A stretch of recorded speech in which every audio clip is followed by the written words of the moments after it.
ठिकाणी आपण आलो. या राजधानीच्या अगोदर आपली राजगड ही राजधानी होती स्वराज्याची.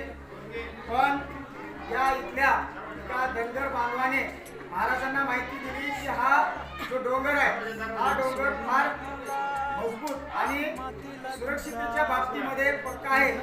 आणि ही माहिती महाराजांना कळताच महाराज इथं आले आणि इंदोरकरांना हा गड बांधण्यासाठी त्यांनी सांगितलं. हा गड साधारण नाही, हा गड असा आहे की आपण जर फिरलं तर 3 दिवस लागतात पूर्ण गड बघायला. आणि आपण थोडक्यामध्ये पाहणार आहोत. पण महाराजांचा इतिहास हा एका शब्दामध्ये विसरणार आहे का? नाही.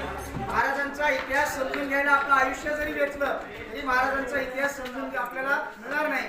पण आपण थोडक्या भाषेमध्ये तो इतिहास आपण समजून घेऊयात.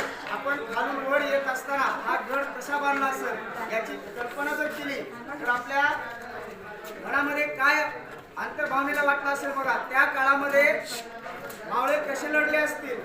या स्वराज्यासाठी त्यांनी आपले प्राण देण्यासाठी तडफड केली का? कारण आपल्याला स्वातंत्र्य मिळावं, आपली पुढची पिढी जी आहे ती पुढची पिढी स्वराज्यामध्ये राहावी, स्वतंत्र राहावी, यासाठी त्या मावळ्यांनी आपलं रक्त वाहिलं. आणि आपण या महाद्वारापाशी आलो.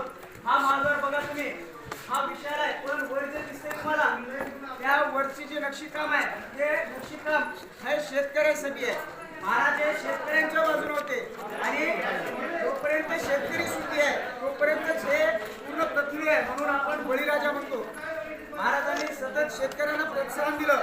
महाराजांनी आपल्या आज्ञापत्रामध्ये लिहिलं होतं की शेतकऱ्याच्या मिरचीच्या देठालाही हात लावायचा नाही.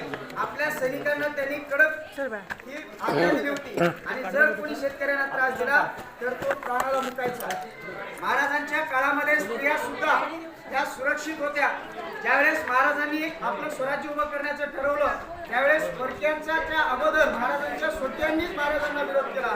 पण अगोदर महाराजांनी त्या सोट्यांचा सुद्धा बंदोबस्त केला. तुम्हाला माहिती आहे, एका पाटलाच्या माणसानं काय केलं, एका स्त्रीवर अन्याय केला आणि ती महाराजांना गोष्ट समजली. त्यावेळेस त्या पाटलांना महाराजांनी पकडून आणायला सांगितलं पण त्याने नकार दिला. तो म्हणाला, कुठला राजा, आम्ही कोणत्या राजाला मानत नाही.